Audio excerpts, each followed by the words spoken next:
Excel 2013 allows you to create charts from the data stored in a worksheet more easily than in previous versions. Charts are useful for times when you wish to create visual representations of the worksheet data from meetings, presentations, or reports. To insert a chart, first select the cell range that contains the data that will be used within the chart, including the row and column headings. This allows the selected data to be automatically used in the chart, saving you the step of having to select it later. You can also adjust your data selection later on if needed, but selecting the data first allows you to see the previews of how the chart will appear once it is inserted much more clearly.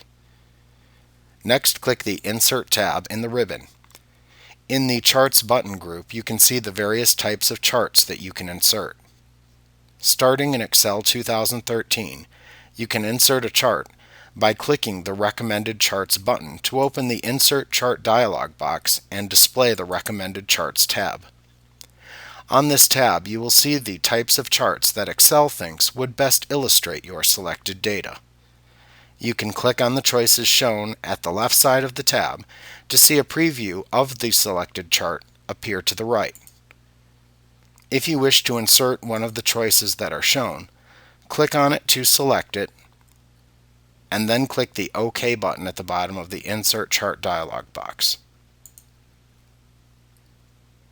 Another way to insert a chart based on selected data is to click on the button that represents the general chart type that you want to use within the Charts button group,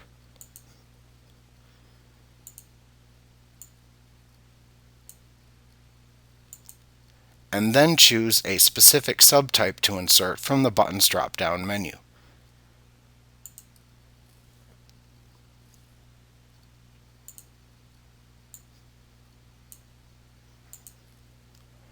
To view all of your charting choices and then insert a selected chart type, you can click the See All Charts button that appears in the lower right corner of the Charts button group on the Insert tab in the ribbon to open the Insert Chart dialog box.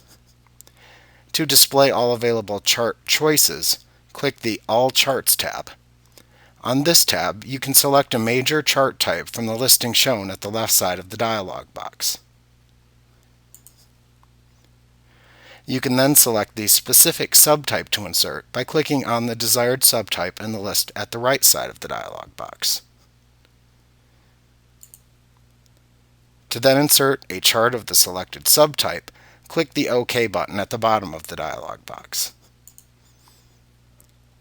Using any of these chart insertion methods will insert a chart of the selected subtype as an embedded chart object within the current worksheet.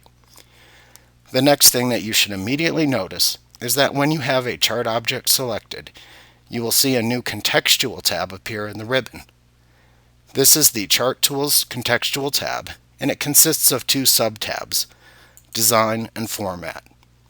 You'll use the buttons within the various button groups on these two tabs that appear in the Chart Tools Contextual tab to make changes to the selected chart objects. When a chart object is selected in Excel 2013, you will also now see a 3-button grouping of chart options appear at the right side of the selected chart object. The buttons are, from top to bottom, Chart Elements, Chart Styles, and Chart Filters. You can also use these buttons to make changes to your selected chart object.